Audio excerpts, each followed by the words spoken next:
لا حول ولا قوة إلا بالله العلي العظيم. أعوذ بالله من الشيطان اللعين الرجيم. بسم الله الرحمن الرحيم. الحمد لله الذي لا يبلغ مدحته القائلون ولا يحصي نعماءه العادون ولا يؤدي حقه المجتهدون.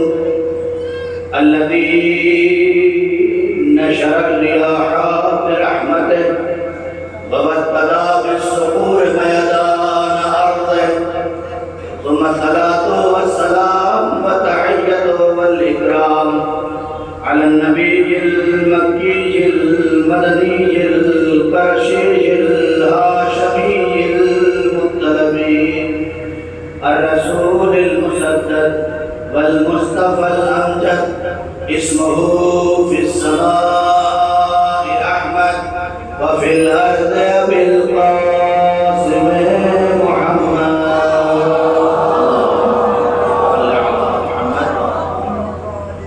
وعليه الطيبين الطاهرين المعصومين المظلومين الذين أذهب الله عنهم الرجس وطهرهم تطهيرا.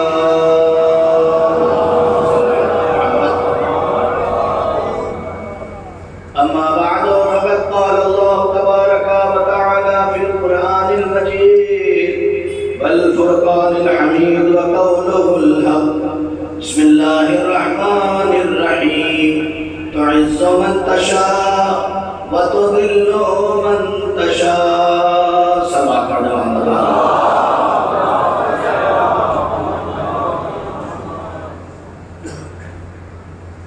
معزز سامعین کرام بزرگان ملت، جیسا کہ آپ کو پتہ ہے کہ مجلس جب شروع ہو جاتی ہے اور مولانا ممبر پہ آ جاتے ہیں تو آنے والوں کی تعداد میں اضافہ ہونا شروع ہو جاتا ہے. لہذا بیچ میں آپ سے کہوں کہ تھوڑا تھوڑا آگے آ جائیے. پہلے ہی آپ اتنا مجھ سے قریب آ جائیں. میں بار بار ہر سال یہ بات کہتا ہوں کہ کئی ہزار کلومیٹر کا سفر کر کے میں اس لیے آیا ہوں کہ آپ کے قریب آ سکوں. اور آپ کی محبتوں کا نتیجہ اور ثمرہ یہ ہے کہ اللہ نے دوبارہ آپ کی خدمت میں حاضر ہی کر دیا.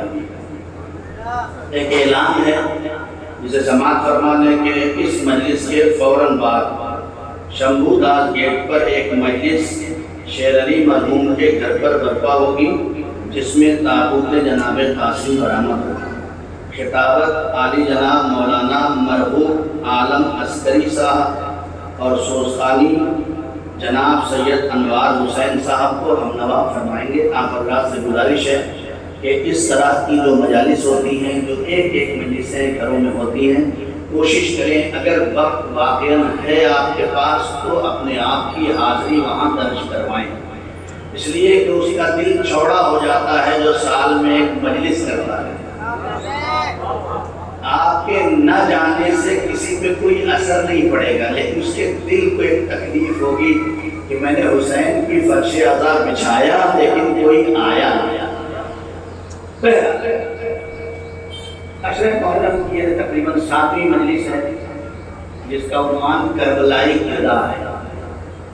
اور کل تک کی گفتگو کا نتیجہ اور نچوڑ یہاں تک پہنچا تھا کہ ہم سب کی ذمہ داری یہ ہے کہ ہم اسٹیج پہ آنے والے انسان کو چیک کریں کہ یہ حسین کے پاس آنے کے لائق ہے یا نہیں. اور توجہ اور گفتگو یہیں سے آگے بڑھا دوں گا. اگر ہم واقعاً حسین کے ماننے والے ہیں اور ہمارا ظاہر بھی اسلامی نہ ہو سکا تو اس کا مطلب یہ ہے کہ زبان سے کہنا اور ہے، عمل سے کہنا اور ہے. دین عمل چاہتا ہے. لہذا اسٹیج پہ آنے والوں کی سب سے پہلی تصویر اسلامی ہوگی۔ میں کیا کہنا چاہتا ہوں شاید آپ سمجھ سکتے ہو۔ ظاہراً دکھنے میں وہ اسلامی لگتا ہو، ایسا نہ ہو کہ وہ یہ کہہ دے کہ میں داڑھی اس لیے نہیں رکھتا کہ حسین کے قاتل داڑھی رکھے ہوئے تھے۔ یہ سنا ہے میں نے اپنے کانوں سے، اور ادھر مجھے نہیں جانا ہے۔ یہ مجلسیں ہی ہیں جو پوری کائنات کو ایک یونیورسٹی کی تعلیم دے رہی ہے۔ دنیا میں کوئی ایسا مقام نہیں ہے، یہ صرف حسین کا کمال ہے۔ جملہ نوجوانوں کی نظر کرتا ہوں، دیکھوں گا کہاں سے گفتگو شروع ہوتی ہے۔ یہ صرف حسین مظلوم کا کمال تھا کہ جس نے کربلا جیسی قتل گاہ کو درسگاہ میں تبدیل کر دیا۔ یہ صرف حسین مظلوم کا کمال تھا کہ جس نے کربلا جیسی قتل گاہ کو درسگاہ میں تبدیل کر دیا۔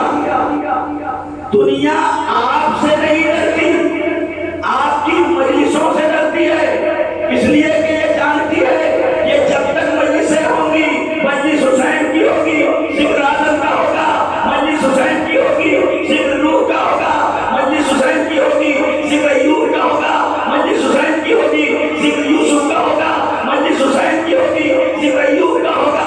1,23,000 انبیاء نہیں، آگے اور مجلس حسین کی ہوگی، ذکر رسول دین کا ہوگا، مجلس حسین کی ہوگی، ذکر فروغ دین کا ہوگا، مجلس حسین کی ہوگی، مارکے میں تلوار چلانے والوں کا ذکر ہوگا، اور مجلس حسین کی ہوگی، مارکے سے بھاگ جانے۔ اس لیے کہ یہی مجلس ہے جو بتا رہی ہے کہ سچائی کا راستہ کون ہے، برائی کا راستہ کون ہے۔ دنیا دنیا دنیا اپنا سارا نظام اس چیز پہ لگا رہی ہے کہ ہماری دو طاقتوں کو ختم کر دے، ایک حسین کی مجلس اور ایک مرجعیہ۔ 1400 سال ہو گئے، دنیا سارے مال کے بہانے کھول کے اس بات پر لگائے ہوئے کئی بلین ڈالر خرچ کیا جا رہا ہے۔ مجلس کو روکو، مرجعیت سے بھگا دو، دنیا پریشان ہو گئی، نہ مجلس میں کوئی کمی ہے۔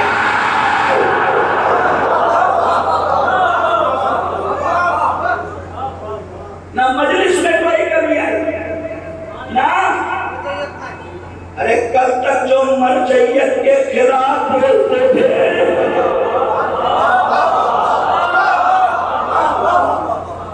کل تک جو مرجعیت کے خلاف بولتے تھے، وہ بھی آج تعلیم کرنے پہ مجبور ہیں۔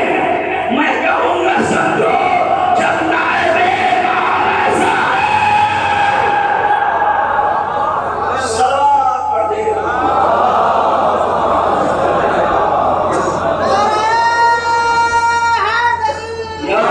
علی کا نام جو میری زبان پہ آنے لگے فرشتے زمین پر آسمان سے، اور ماں نے میری سکھایا تھا بچپن میں نام علی کا، بھول خوشبو آ رہی ہے ابھی تک زبان سے۔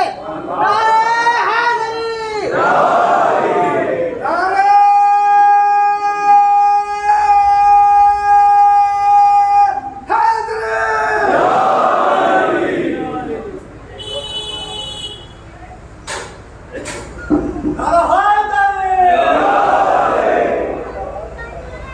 ایک اور اعلان ہے کہ آج شام 4 بجے، یہ تو اچھا ہے کہ مولانا کو ہندی پڑھنے آتی ہے، آج شام 4 بجے محمد باقر زیدی صاحب کے عزاخانے پر مجلس ہوگی اور ٹھیک 5 بجے جلوس شروع ہوگا۔ آپ تمام لوگوں سے شرکت کی گزارش ہے۔ انشاءاللہ ایسا بات ہے۔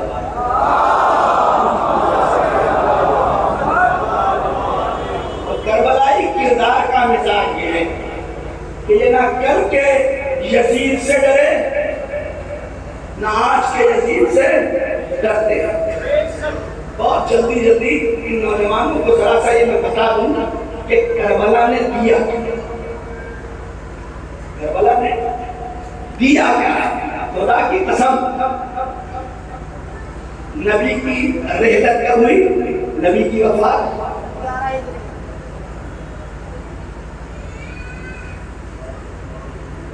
صلوات پڑھے محمد والا۔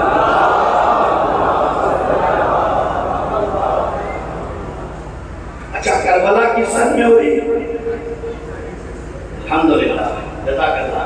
کربلا آج کو پیمانہ بتا دوں تاکہ نبی کی رحلت کبھی بھولیں گے نہیں۔ کربلا ہوئی ہے سن 61 ہجری، نبی کی وفات ہوئی ہے سن 11 ہجری۔ بات ہو جائے اور سوچا کوئی پتا نہ ہو کہ وفات کب ہوئی ہے۔ آپ کیا سنا؟ ہم ہندوستانی کلچر کے رہنے والے، ہمارے گھروں میں عورت سب بھول سکتی ہے، لیکن وہ بیوہ کب ہوئی یہ نہیں بھولتی ہے۔ نہ جانے کیسی ازواج پیغمبر تھی کہ جسے نبی کی نہ ولادت کا پتہ،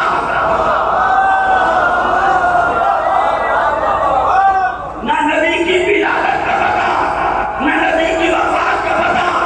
آؤ میرے حسین پہ آ جاؤ، یہاں ولادت بھی صحیح ملے گی، یہاں وفات بھی صحیح ملے گی۔ مولانا کیسے صحیح؟ میں نے کہا جب کوئی بچہ پیدا ہوتا ہے تو اس کی ولادت کی تاریخ محلے والے سے بتائیں گے یا گھر والے؟ بولیے نا، محلے والے سے بتائیں گے یا گھر والے؟ تو ہر باشعور انسان کا جواب ہوگا مولانا گھر والے۔ مرنے کی تاریخ باہر والے سے بتائیں گے یا گھر والے؟ امت اسلام کی مشکل یہ ہے، انہیں نے نبی کی ولادت بھی باہر والوں سے لیا، نبی کی وفات بھی باہر والوں سے لیا، اسی لیے نہ صحیح ولادت کا پتہ، نہ صحیح وفات کا پتہ۔ ہم نے نبی کی ولادت باپ سے لی، ہم نے نبی کی ولادت باپ سے لی، یعنی ابو طالب موجود تھے، نبی پیدا ہوئے، ہم نے نبی کی وفات بیٹے سے لی، نبی کے دانوں تھے، نبی کا سر تھا۔ صلوات پڑھو محمد۔ لبیک یا حسین، لبیک یا حسین، لبیک یا حسین، لبیک یا حسین۔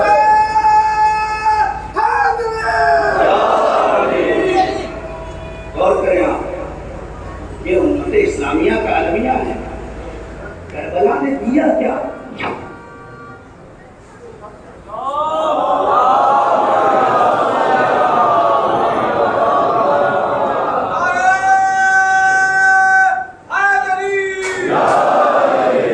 دیکھیے آج میری طبیعت اتنی خراب تھی کہ میں شاید آج ممبر پہ بیٹھ نہ پاتا، لیکن اللہ نے اور شہزادی کا صدقہ ہے، ان کے وسیلے سے اس لائق ہو گیا کہ آگے بول سکوں، اور آپ کو کہیں سے نہیں لگ رہا ہوگا کہ میں بیمار ہوں، اس لیے کہ علی کا تذکرہ بیماروں کے بس کی بات نہیں ہے۔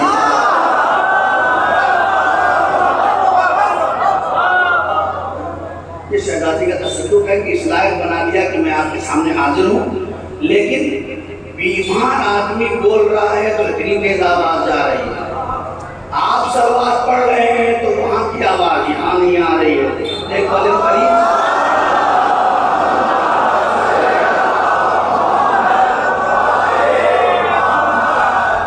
بہت جلدی اپنے نوجوانوں اور بچوں کے ذہنوں میں یہ بات ہے کہ نبی کی ولادت ہمیں صحیح پتا، نبی کی شہادت بھی ہمیں صحیح پتا۔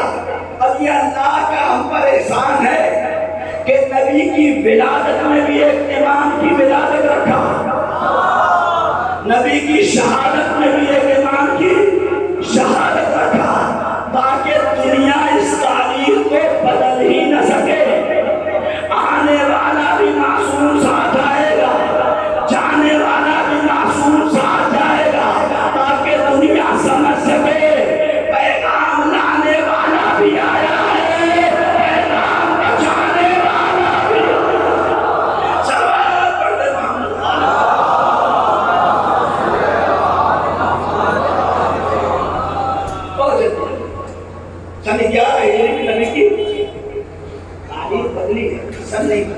سن نہیں ہے. 11 ہجری میں نبی کی, بولیے کس ہجری میں؟ 11 ہجری میں. یاد رکھیے نبی کی تاریخ وفات اور سن آپ کو یاد ہونا چاہیے. تو 11 ہجری میں نبی کی رحلت ہوئی. کربلا کب ہوئی؟ 61 ہجری. 11 سے 61 ہجری کے درمیان کتنی مدت ہے؟ 50 سال. 50 سال میں اسلام کے ہائی وے پر تو ایسے ایکسیڈنٹ ہوئے کہ جس کا ملبہ تاریخ سے آج تک ہٹ نہ سکا. 2 ایسے ایکسیڈنٹ ہوئے. پہلا ایکسیڈنٹ کیا ہے؟ کہا جناب ایک صاحب ایسے تھے جنہوں نے جمعے کی نماز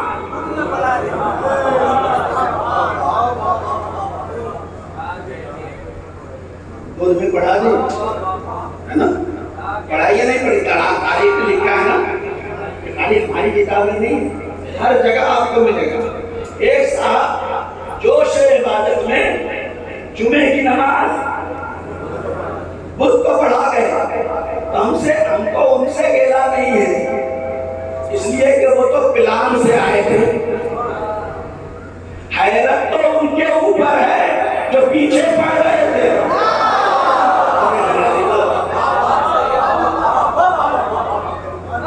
حیرت تو ان کے اوپر ہے جو 500 1000 1500 لوگ پیچھے پڑ رہے تھے. میں جملہ حوالے کر دوں شاید آپ کے ذہنوں میں بہت آئے. اتنا شعور امت کا گرا دیا گیا تھا کہ جمعے کی نماز خود کو ہو رہی تھی, کسی میں جرأت نہیں تھی کہ کہہ سکتا. اتنا شعور گرا دیا گیا تھا کہ کسی میں جرأت نہیں تھی کہ جو کھڑا ہو کے کہہ دیتا حضور نہیں. اور جملہ آسان کر دوں, امت کے ذہنوں کو اتنا بس کر دیا گیا تھا کہ اب یہ بھی امتیاز ختم ہو چکا تھا کہ جمعہ کر رہے بس کر رہے. یہ تاریخ کا پہلا ایکسیڈنٹ ہے. ہمیں پڑھانے والے پہ حیرت نہیں ہے, ہمیں پڑھنے والوں پہ حیرت ہے. دوسرا ایکسیڈنٹ تاریخ کا, سوچے غور کرے کربلا نے کیا دیا ہے نوجوانوں کو. یہ پہلا ایکسیڈنٹ, یہ جمعے کی نماز خود کو پڑھا. دوسرا ایکسیڈنٹ, ایک صاحب مصلی پہ آئے اور نماز صبح 2 رکعت ہے, 4 رکعت پڑھا دیا. اور وہی ہے نا, مجرم اپنا کوئی نہ کوئی نشان چھوڑ کے جاتا ہے. کل کو کوئی نہیں دیتا بھول سے ہو گیا, میں بھول سے ہو سکتا ہے, تیسری چوتھی پہ شک ہو گیا ہو, آگے بڑھ گئے ہو, کہا نہیں پڑھانے کے بعد پلٹ کے پوچھنا ہے اور دل چاہے تو پڑھا دو.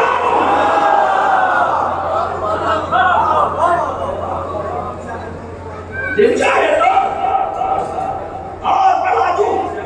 پھر وہی بات ہے, پڑھانے والا کہہ رہا ہے, پیچھے پڑھنے والے ایک بار بھی نہیں کہتے کہ نبی کے مسند پہ بیٹھنے والے نماز صبح 2 رکعت ہے, 4 رکعت نہیں ہے. انسانیت کے شعور و ادراک و فہم کو اتنا گرا دیا گیا تھا کہ نہ دنوں کا فرق یاد رہا, نہ رکعتوں کا فرق یاد رہا. بس آپ کیسے سنتے ہیں مجھے نہیں معلوم, پوچھتے ہو کربلا نے کیا دیا. خدا کی قسم 61 ہجری کے بعد مسجد کعبہ کی بھی مجال نہیں ہے. خود کی نماز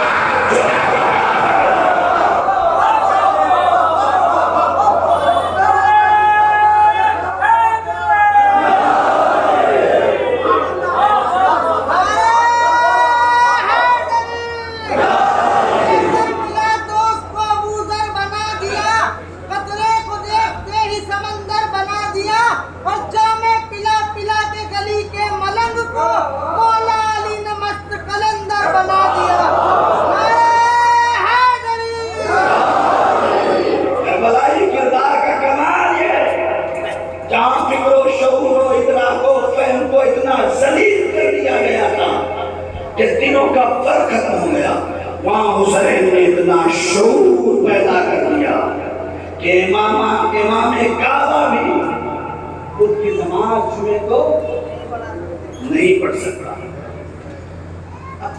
لوگ کہتے ہیں کہ تم بس حسین حسین کرتے ہو، عزاداری کرتے ہو۔ بس ایک سوال، مائک کی آواز جہاں جا رہی ہے اور یہ نوجوان آرام سے بات کو سن لیں، میں چیلنج کے ساتھ زیدی فارم کے اس منبر سے کہتا ہوں، پورے عالم اسلام کے لیے یہ چیلنج ہے کہ ابھی اسی عزا خانے کے باہر 2 کیمپ لگا دیے جائے، ایک پہ لکھ دیا جائے یہ حسین کا خیمہ ہے، اور ایک پہ لکھ دیا جائے یہ یزید کا خیمہ ہے، اور رسول کو بلا لیا جائے،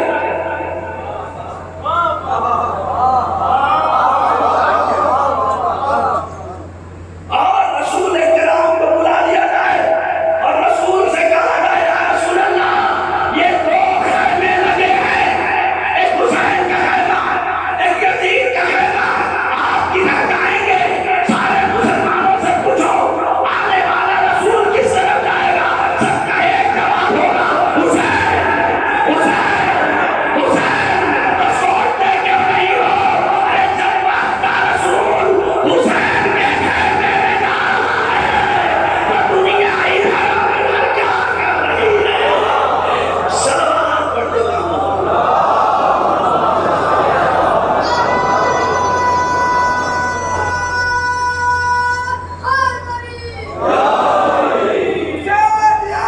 زندہ باد، زندہ باد، زندہ باد۔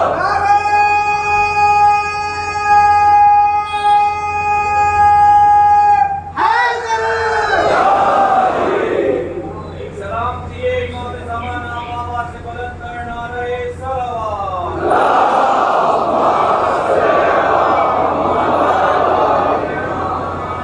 شکرگزار ہوں آپ کا، بڑے اطمینان سے آپ نے یہ جملے سنے، اور شکر ہے اس پروردگار کا کہ جس نے اس مقام تک پہنچنے کی توفیق عطا فرمائی۔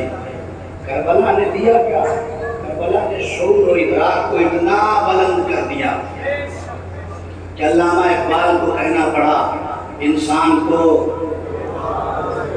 بیدار تو ہو لینے دو، ہر قوم پکارے کہ ہمارے ہیں حسین۔ حسین کس لیے نکلے؟ گڑبڑ کون کر رہا تھا؟ تو امام حسین کو نکلنے سے پہلے کہنا چاہیے تھا کہ میں یزید کی اصلاح کرنے جا رہا ہوں۔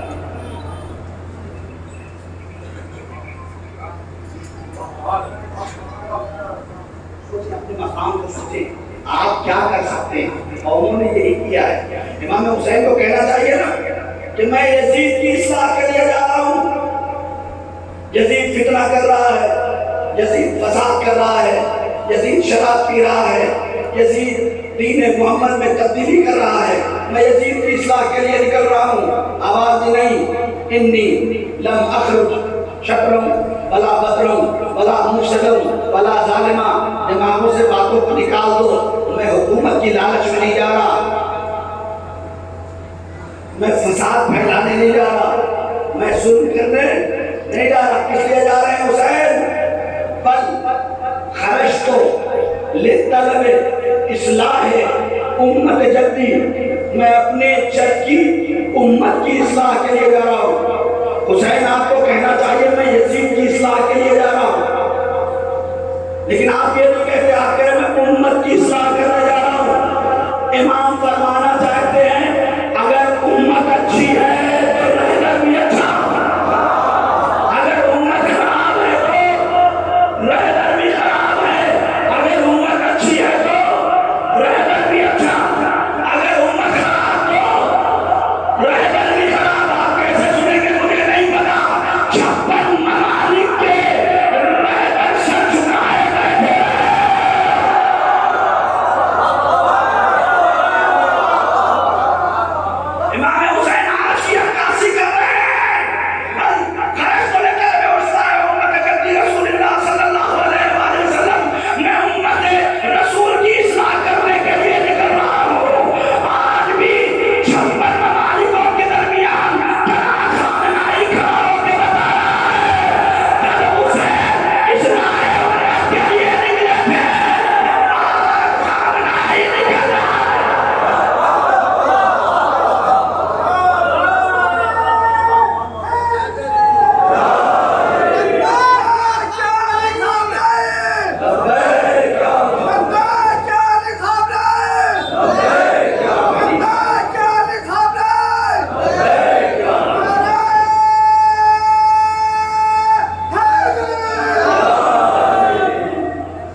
جب سب نے بیعت کر لی تو حسین نے کیوں نہیں کی؟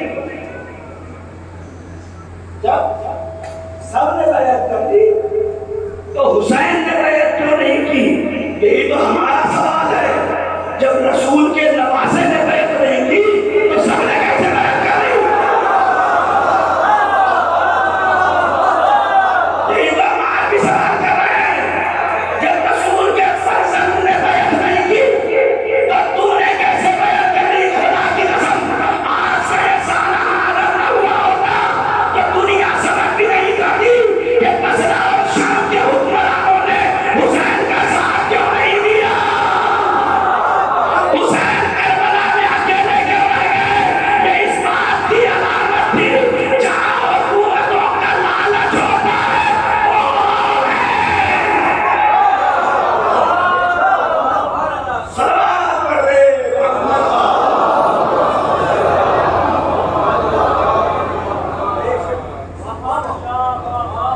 شاعر کہتا ہے تھا کبھی روس کا چرچا کبھی امریکہ کا،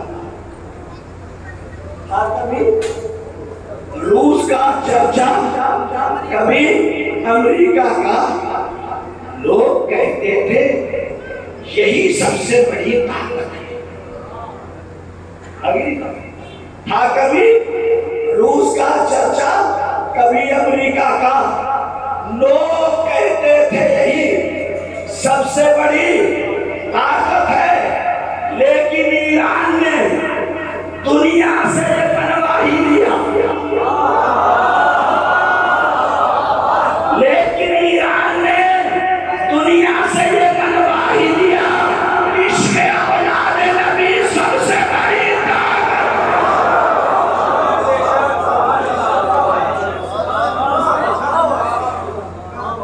ایک مل کے سلوات پڑھنا محمد والا۔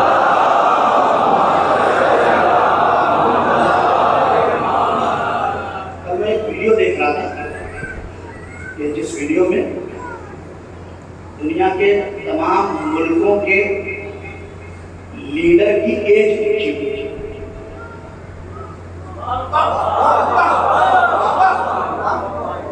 جو میں نے دیکھا تو سب سے کم جو تھی وہ 39 ایج تھی، 39 ایئرس کی ایج سے شروع ہوتے ہیں اور آخری جو مجھے بتانا اس سے پہلے 78 ایئرس، یعنی ٹرمپ 78 سال کا ہے۔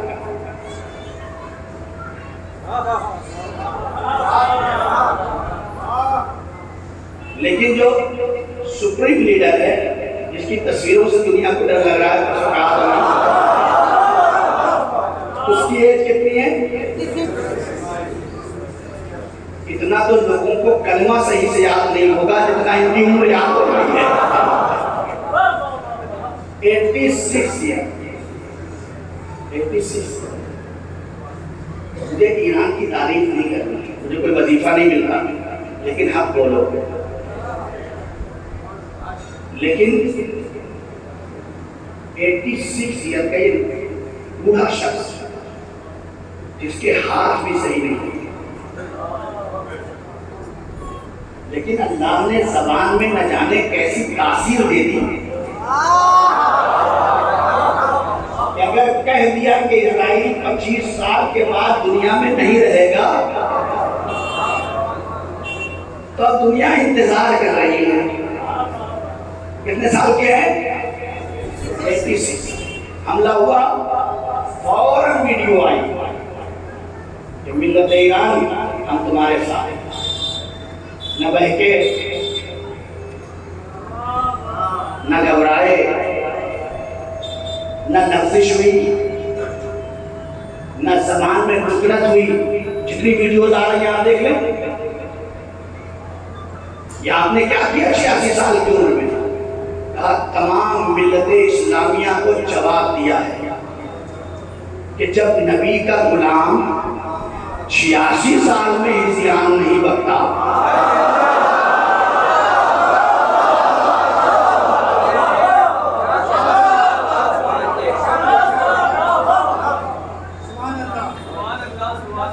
مولانا تمہاری کمی یہ ہے کہ بڑی دھیرے سے پڑھ دیا،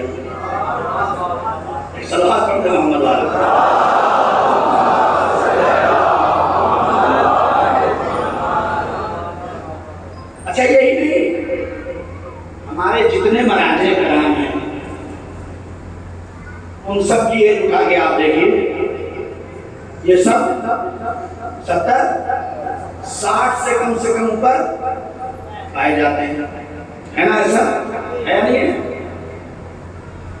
ہندوستان میں رہتے ہیں، ہندوستان کی گورنمنٹ کہتی ہے کہ اگر آپ سروس پا چکے ہیں تو اب 60 سال کے بعد اس لائق نہیں ہے کہ ہمارے مشن میں کام کر سکے، ہے یا نہیں ہے کہ نہیں؟ 60 سال کے بعد آپ ریٹائر ہو جائیں، اچھا جی خالی ریٹائر ہو جائے گھر چلے جائیں؟ نہیں، تمہیں بٹھا کے کھلانا ہمیں پسند ہے،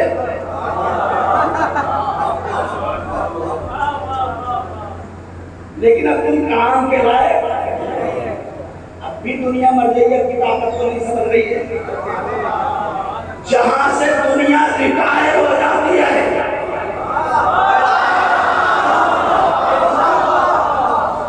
ساری دنیا کے انسان جہاں سے ریٹائر ہو جاتے ہیں وہاں سے فکرے جعفری کا مرجع فتوا دیتا ہے، اور دنیا نے دیکھا کہ فتوے میں دم اتنا ہے کہ اگر کہہ دیا کہ سلمان رشدی قتل کے لیے آمادہ ہے تو دنیا بدل نہ سکی، دنیا بدل نہ سکی۔ تو یہ مرجعیت کی بات۔ اب یہ نوجوان ان کے ذہنوں میں بہت سارے سوال ہوتے ہیں، ان کو یہ بتاتا چلوں کہ ایک عالم نہیں بنتا ہے جب تک محنت نہ کرے۔ صرف ایک تمغہ ہے جو بغیر محنت کے مل رہا ہے، وہ کون سا؟ ہم شیعہ ہیں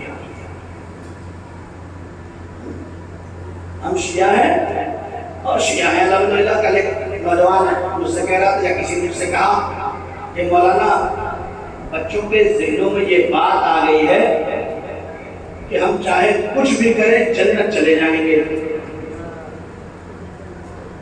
ہم چاہے کچھ بھی کریں کہاں چلے جائیں گے؟ جنت چلے جائیں گے۔ جنت جاؤ گے؟ میں نے کہا پوچھا کہ کیا دلیل ہے تمہارے پاس؟ کہا کہ شہزادی کہہ رہی ہے کہ میں اس وقت تک جنت میں نہیں جاؤں گی جب تک میرا آخری شیعہ بھی جنت میں۔ روایت سنتے ہیں نا؟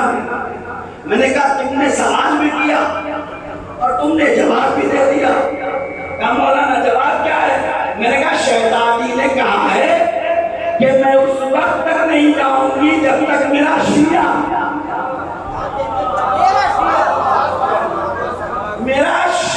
جنت میں نہ جائے، میرا شیعہ جنت میں نہ جائے۔ تم اپنے آپ کو شیعہ بنا لو، جنت میں چلے جاؤ گے۔ کسی نے روکا تھوڑی، ایک صلوات پڑھ دے محمد۔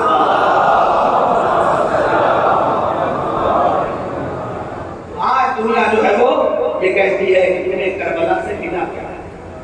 خدا کی قسم کربلا سے ہمیں وہ ملا ہے جو کسی کو بھی نہیں۔ بات آ گئی ہے اور شاید یہ کئی بار کہہ چکا ہوں کہ ہم پر یہ بھی الزام لگاتے ہیں کہ مولانا آپ لوگوں کو تو کعبے سے کوئی محبت ہی نہیں ہے، آپ لوگ کو ساری محبت کربلا سے ہے۔ ہم نے کہا ہماری مسجدوں میں آ کے دیکھو، ہمارا رخ کعبے کی طرف ہوتا ہے، کربلا کی طرف نہیں ہوتا۔ لیکن پھر بھی اعتراض، اجی تم تو کعبے سے محبت ہی نہیں کرتے، تمہیں تو کعبے سے کوئی الفت ہی نہیں ہے، تمہیں تو کعبے سے کوئی انس ہی نہیں ہے، تم بس کربلا پہ مرتے ہو۔ ارے ہم نے کہا ہم کیا، کعبہ بھی جس پہ مرتا ہے اسے کربلا کہتے ہیں، ہم کیا ہیں؟ کعبہ بھی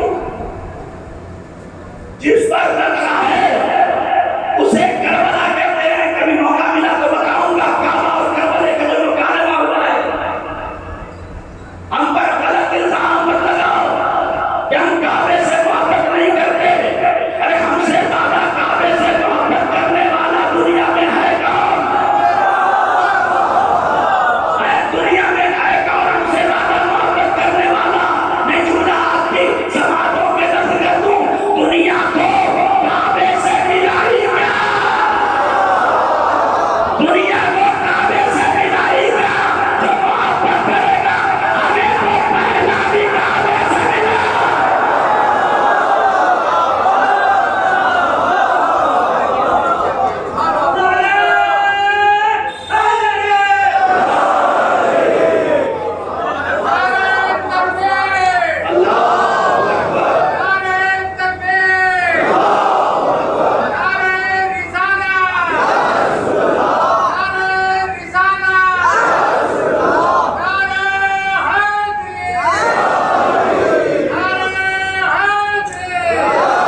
کعبے سے ملا ہی کیا ہے کہ جسے کعبے سے محبت ہوتی؟ تو ہمارا پتہ ہے کہ ہمارا پہلا بھی آیا تو کعبے سے آیا، آخری بھی آئے گا تو کعبے سے آئے گا۔ اللہ کر دوں نا، ارے پہلا آیا تھا تو نشان مٹا نہ سکے،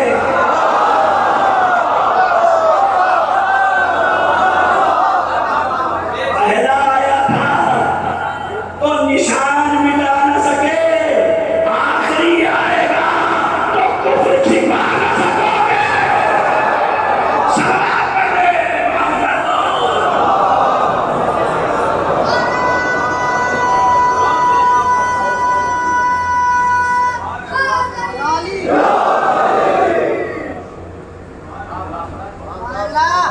محمد۔ دنیا کے نشان مٹانے والے مٹا مٹا کے تھک گئے۔ 1400 سال کا نشان اب بھی کعبے پر باقی ہے۔ اے میرے اللہ، اس نشان کو باقی رکھنے کی وجہ کیا ہے؟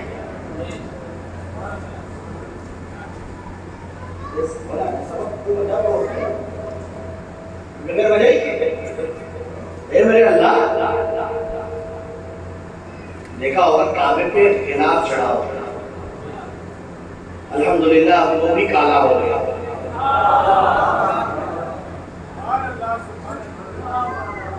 یہ کعبے کا غلاف کیسے چڑھا کے پتا ہے آپ کو؟ کعبے کے اوپر چادر کہاں سے آئی؟ نوجوانوں یہ چیزیں معلوم ہونی چاہیے۔ جناب ابراہیم نے کعبہ بنایا، جناب ابراہیم نے ایسا دعویٰ تو تھا نہیں، جیسے ہمارے گھر ہے ویسے ہی اس زمانے میں گھر بنا دیا اور یہ کعبہ بن کے تیار ہو گیا۔ جناب ابراہیم لوگوں کو بلاتے تھے، جو آتے تھے انہیں کعبے تک پہنچاتے تھے۔ کچھ خرافاتی جو ہر زمانے میں پائے جاتے ہیں، اگر یہ خرافات چھوڑ کے اپنا گھر صحیح کرنے میں لگ جاتے تو شاید جلدی ہو جاتی۔ ہوا کیا؟